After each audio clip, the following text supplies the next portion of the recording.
स्वागत आहे आपलं दीपास ब्लॉगमध्ये. तर इथं आईने सामान पाठवलेलं आहे. तर बघूया काय काय पाठवलेलं आहे.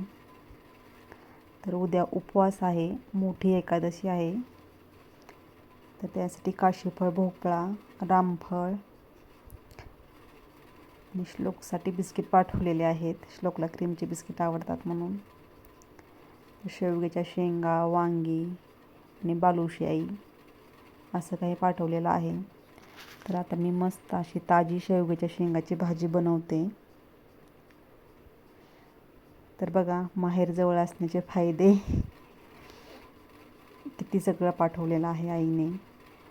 तर मी संध्याकाळसाठी चपाती, टोमॅटोची चटणी, कैरी, डाळ खिचडी आणि शेवग्याची शेंग असा मेनू बनवलेला आहे.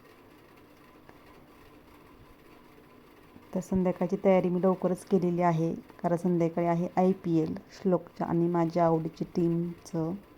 तर RCB ही टीम आहे आमच्या आवडीची, श्लोकची आणि माझी. तर मस्त अशी मॅच बघत बघत जेवण एन्जॉय करतात. भेटूया पुढच्या ब्लॉगमध्ये. बाय.